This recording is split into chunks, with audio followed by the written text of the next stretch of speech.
Hello everyone, welcome to Powerline. I'm your host, Sky Knight, and today I have a deck profile to give to you of superheroes. That's right, superheroes. And this one has been popping up on the channel a couple of times, primarily because A, I want to build it, and 2, because it keeps getting support. So I was like, let's see how I can continuously make this deck better and better as time goes on. Now you're thinking, superheroes? Who could that be?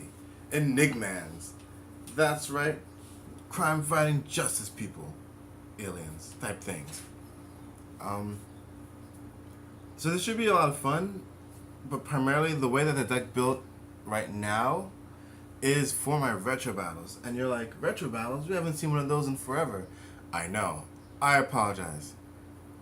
However, we're working on a lot of things. It's kind of difficult because we want to have fresh decks on there, but at the same time we have a very strict format for it, and acquiring the cards aren't so easy because they're older. So without further ado, I'm going to show you my retro build of my Enigman deck, and then with a little bit of a surprise later. So for the starters, we keep it classy with the ride chain, because ride chains are real. And the more ride chains you have, the better and consistent the deck gets. I tried using it with other starters, but it was just easier to run the ride chain. Trigger lineup: 4 heals, 8 crits, and 4 of these draw stand thingies.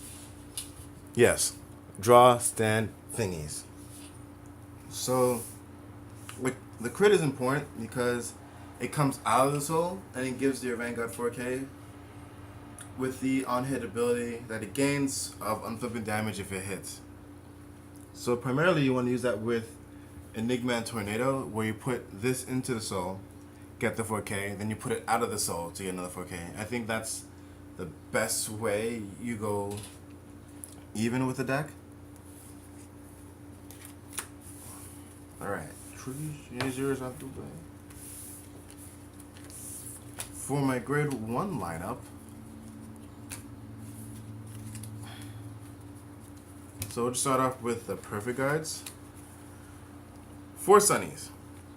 Why? Because I have a slight obsession with Sunnies. And by slight, I mean that feeling when it's supposed to be around but it's not. They don't want me to show off my Sunnies. Darn you. Okay, no matter. 4 Sunnies. Slightly tilted. Oh no, I found it, guys. I found it.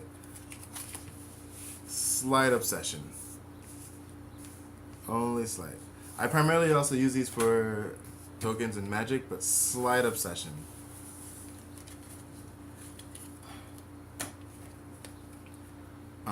Next, I continue it with the ride chain. Now, the reason why the ride chain is also good is if the 1 gets on top of the 2, if the 1 gets on top of the 0, I can fetch the 2. So if I don't start with a grade 2, it's okay if I can hit the ride chain. And with the way that the deck is built now, you can hit the ride chain more with the new grade 1 that came out in the last set with Enigman Squall. So Enigman Ripple again helps with the ride chain, but also fetches you Enigman Storm to add to your hand when it's placed on rear deck, which you end up having to give one out. So it's good if you have excess, but I don't find myself using that ability at all because I always want to be on Tornado first. But if I have a spare Tornado, I'll chuck it for a Storm because I want Storm inside the soul. And Squall's pretty good because, again, 7k booster, which is great.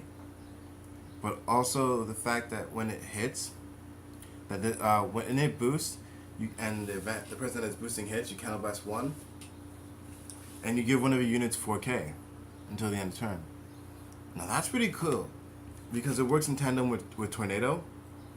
So you hit with Tornado, and you choose to do which effect first.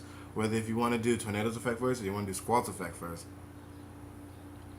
So normally you do Tornado's effect and you go get Storm, and then you get Storm the 4K, making it a 24, 25K column. And 25 is relevant if, again, your Vanguard is 10K. Or you can give it to one of your rear guards if it's boosting the Vanguard. Either or. I primarily see this being behind the Vanguard. Lastly, for the grade ones, Cloud. Great card. It was used to help fix your right chain, because there was no real way to actually fix the right chain. It also helps you find cards in your deck that you need to play, because you also need attackers. But primarily, I think it's used to fix right chains. And it's cool looking. For my grade 2s, we're just going to start out simple, as always. Enigman Wave. This is a card that you're going to go fetch when you hit the right chain. And it's a card that should be on the Vanguard at all times at grade 2. And it hits, draw a card. When this power is 13k or more. Or 14k or more, excuse me.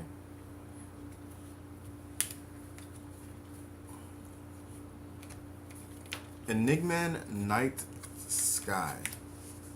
4 of. Arguably one of the best cards in the whole deck. Counterblast 1 card with Enigman. Give one of your Enigman Vanguards 4k. Arguably one of the best cards. It helps get your Enigmans to the numbers that they need to be in order to activate their abilities. Again, arguably one of the best cards in the whole deck. And lastly, 4 Enigman Crescents. Now this card, I've been iffy on a lot because I don't know when that card I'm ever gonna use. I'll be honest, but it also counts as an Enigman, the grade 2 Enigman Wave, which is important because you want to always continue to hit the right chain, especially for Storm. So it's important that it has a name, Enigman Storm. But it enters the battlefield. You give a unit 4k, then it gets the skill of if you have 5 or more damage, or if you have 5 damage, your opponent can't guard with grade 1s or higher, which is really good for Enigmans. Which is really, really, really good for Enigmans, especially in the retro format. Have guard string like that, it makes it harder for your opponents to guard, especially when you just dump all power onto your Vanguard and be like, what now?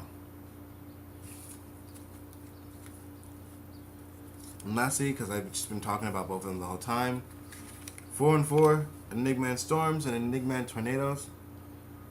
Enigman Storm, during your at the beginning of your battle step, if its power is 15k or more, it acquires a crit. It gets 1k if Enigman Wave is behind it, or is in the soul.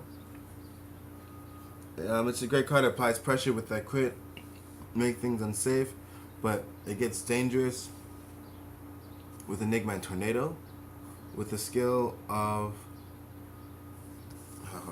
with the skill of, at the beginning of your attack step, if its power is 19,000 or greater, you until the end of the battlefield, it gets you counterblast 1, soul blast 1, choose 2 cards from your hand and discard it. So again, already it sounds super minus, but it's pretty good. If there's an Enigman Storm inside your soul, you write it as stand, and it gets plus 10k, which means that when this attacks, it'll activate its crit in order for it to attack with the crit for 2100. And then its axe skill at the bottom, you choose a card with Enigman from your hand and put into soul, and it gets 4k.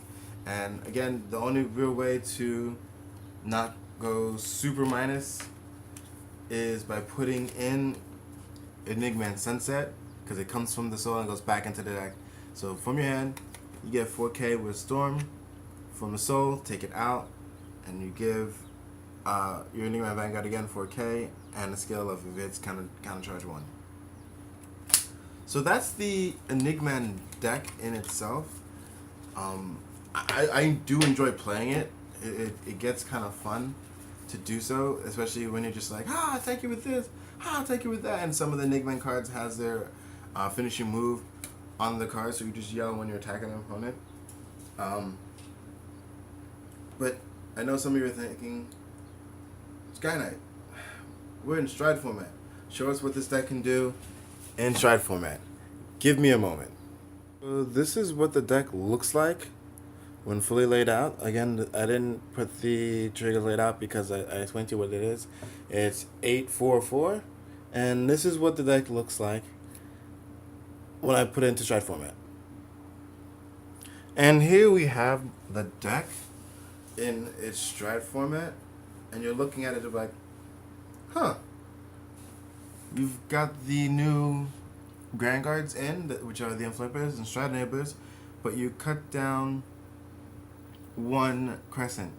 Yeah, because again, Crescent was just kind of weird to have to begin with. I was, it only really works when your Vanguard's at grade 3 and not grade 3 or higher, which would have broken Enigmans, in my opinion, especially at 5 damage, and you're attacking with X-Falcon, not X-Falcon, X-Tiger, especially late game. I mean, Gilderoy's guy, but whatever. So this is the deck. Put 3 Stride Neighbors in.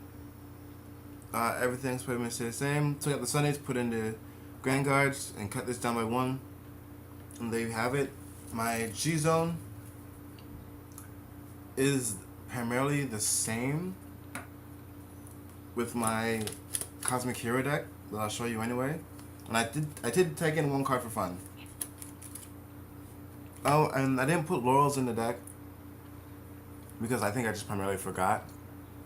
But I mean, it's already hard enough to get Laurel in the deck, especially with a theme deck that it is, because Enigman Night Sky already needs an Enigman Counterblast, and I already took out these clouds to put in for Stride Enablers. So putting in more non-Enigman stuff already makes the deck harder to play. But I possibly would have cut these out for 3 Laurels. But again, the deck can function without it. So on to G-Zone.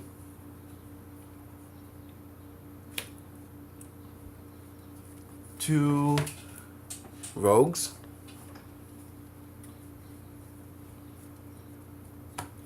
Four Gallops.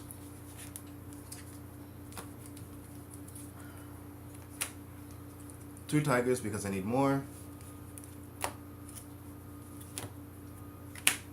2 Falcons. Or 2 Phoenixes, excuse me. 1 Falcon. Why? Because this is a fun deck. It's not really competitive. And I think it is hilarious when someone can't guard it and they're going to try to heal on 6 and you just kill them because you can. And the G-Guards, 2 Patriots, 3 Caribous. Guys, that is my Enigman Hero deck. If you have any questions, comments, concerns, please leave it in the comment section below.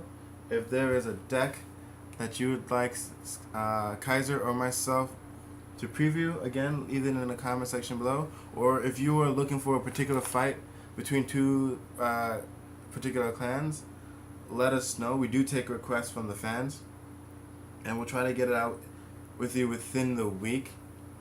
Or if you want to see a specific retro battle, let us know in the comment section below. Have a great day, guys. Bye.